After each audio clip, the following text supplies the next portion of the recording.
Assalamualaikum warahmatullahi wabarakatuh. Sahabat ngopi, mari kita ngopi, ngolah pikiran. Namun keduanya membicarakan tema yang sama tetapi pada bagian yang berbeda. Mungkin benak kita bertanya, apakah kesesuaian kisah Nabi Isa dengan sel darah merah ini terjadi di seluruh kisahnya? Kesesuaian kisah Nabi Isa dengan sel darah merah tidak terjadi pada Al-Quran saja, tapi juga pada Injil. Hal ini menjadi bukti bahwa kedua ajaran samawi ini merupakan satu kesatuan ajarannya yang saling melengkapi. Dan perlu digarisbawahi, yang dimaksud dengan satu kesatuan ajarannya adalah ajarannya, bukan agamanya. Di mana seluruh ajarannya itu tidak pernah dibatalkan atau kadaluarsa dengan terbitnya agama samawi berikutnya. Dan kesinambungan ajarannya itu bisa dibuktikan melalui kandungan ilmu biologi yang tersimpan di balik kitab suci ketiga agama samawi tersebut, yang ternyata satu dengan yang lainnya saling melengkapi.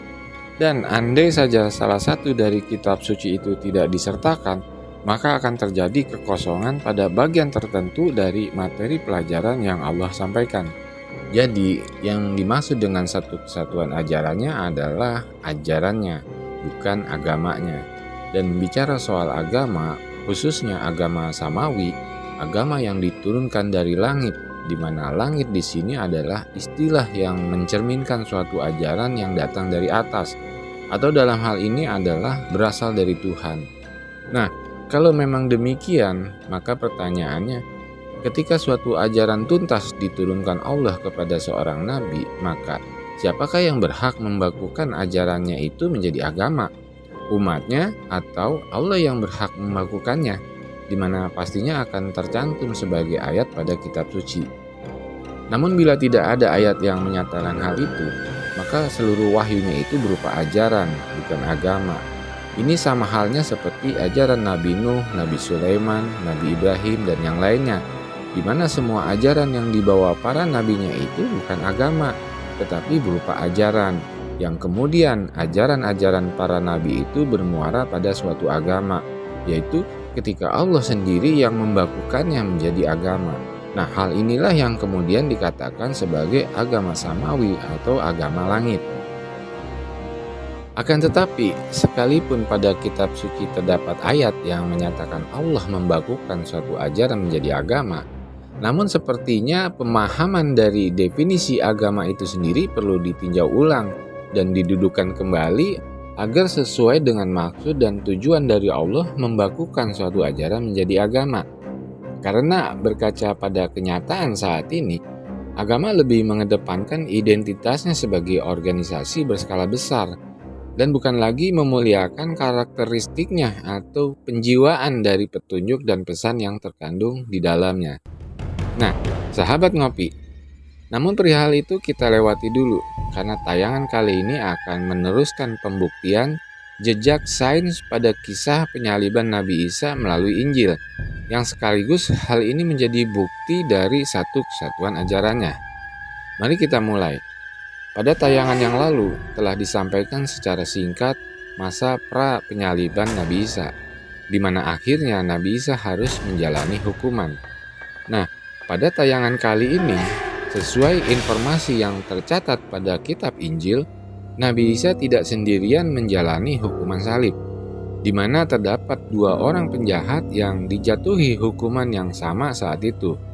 Kedua penjahat itu berada di samping kiri dan kanan Nabi Isa, sebagaimana tertuang pada Matius 27 ayat 38. Bersama dengan dia disalibkan dua orang penyamun, seorang di sebelah kanan dan seorang di sebelah kirinya. Dan pada ayat lainnya, Lukas 23 ayat 39 sampai 43, dijelaskan karakter kedua penjahat itu, yaitu satu orang ingin bertaubat atau kembali pada kebaikan, dan satunya lagi tidak ingin bertobat atau tidak ingin kembali pada kebaikan. Singkat cerita, maka disaliblah Nabi Isa bersama dua orang penjahat itu. Dan setelah beberapa jam kemudian, sebagaimana penjelasan yang disampaikan pada Yohanes 19 ayat 32 sampai 34, kedua kaki para penjahat itu dipatahkan untuk memastikan kematiannya.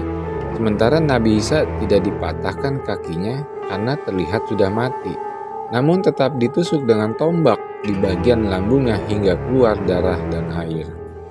Nah, sekarang mari kita bahas materi pelajaran pada kisah penyaliban ini tentang proses penguraian dan perombakan sel darah merah, di mana menurut ilmu biologi, pada proses ini akan ada bagian tertentu dari sel darah merah yang akan digunakan kembali, yang pada ayat ini tercermin pada penjahat yang pertama, yaitu penjahat yang ingin bertaubat, yang kedua kakinya dipatahkan, di mana hal ini menjelaskan bahwa hemoglobin diurai menjadi dua bagian, yaitu menjadi globulin yang akan dimanfaatkan kembali untuk pembentukan hemoglobin dan menjadi zat besi yang akan dimanfaatkan kembali untuk pembentukan hemoglobin. Dan selanjutnya, menurut ilmu biologi, ada pula bagian dari sel darah merah yang dirombak untuk keperluan lainnya, yang pada ayat ini tercermin pada penjahat yang kedua, yaitu penjahat yang tidak ingin bertobat, yang kedua kakinya juga dipatahkan, di mana hal ini menjelaskan bahwa hemoglobin diurai menjadi dua pembagian hemin, yaitu hemin yang dirubah menjadi bilirubin sebagai zat pewarna feses atau tinja yang kemudian akan dikeluarkan sebagai tinja. Yang kedua, hemin yang dirubah menjadi biliverdin sebagai zat pewarna empedu yang disalurkan ke kantong kemih, kemudian dikeluarkan sebagai air seni atau urin. Nah, sedangkan Nabi Isa tidak dipatahkan kakinya karena terlihat sudah mati.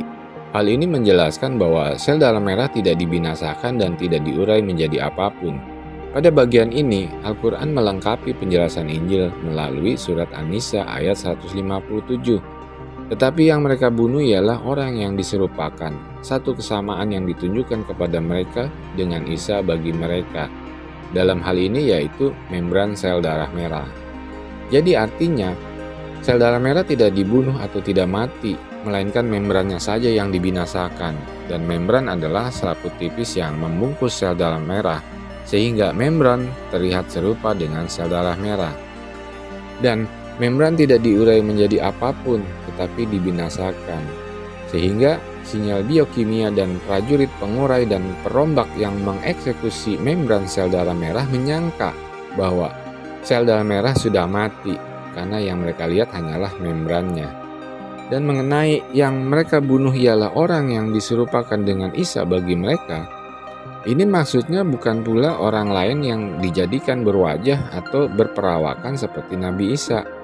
Dan juga bukan Yudas Iskariot, karena Yudas Iskariot memiliki perannya sendiri pada sistem peredaran darah. Tapi maksudnya, Nabi Isa terlihat serupa seperti mereka yang mengalami kematian karena hukuman salib, yaitu kematian yang juga dialami dua orang di samping kiri dan kanannya. Oleh karenanya ayat itu menjelaskan bahwa Nabi Isa tidak dipatahkan kakinya, namun tetap ditusuk dengan tombak tepat di bagian lambungnya, hingga mengalir keluar air dan darah. Dan materi pelajaran yang dijelaskan melalui kalimat menikam lambungnya menjelaskan bahwa lambung adalah tempat mencerna. Jadi dalam hal ini yaitu tempat terjadinya proses penguraian dan perombakan sel darah merah, yaitu di hati, di antara rusuk kanannya. Dengan demikian hati adalah tempat terjadinya proses penguraian dan perombakan sel darah merah, yang kemudian hasil dari proses penguraian itu ada bagian atau unsur yang sudah tidak terpakai yang akan disalurkan melalui proses ekskresi. Sedangkan bagian-bagian yang masih terpakai akan digunakan untuk pembentukan darah di sumsum tulang. Nah, kedua bagian atau unsur tersebut sebagai penjelasan dari kalimat menikam lambungnya dan segera mengalir keluar darah dan air. Sampai di sini terlihat kesesuaian ayat-ayat Injil dengan hal-hal yang berkaitan dengan sel darah merah. Secara rinci, Allah menjelaskan itu semua melalui kisah Nabi Isa sebagai bentuk pengajarannya, di mana pada zaman Nabi Isa saat itu, ilmu tentang penguraian hemoglobin dan pembagian hemin belum ditemukan, dan bahkan ilmu biologi dan laboratorium pun belum ada. Begitu juga pada zaman Nabi Muhammad di padang pasir nan tandus itu. Lalu bagaimana mungkin Nabi Isa dan Nabi Muhammad yang sama-sama bukan saintis menyampaikan suatu ajaran yang di dalamnya terkandung ilmu tentang penciptaan manusia? Sederhana saja jawabannya. Ya karena Nabi Isa dan Nabi Muhammad adalah utusan Allah.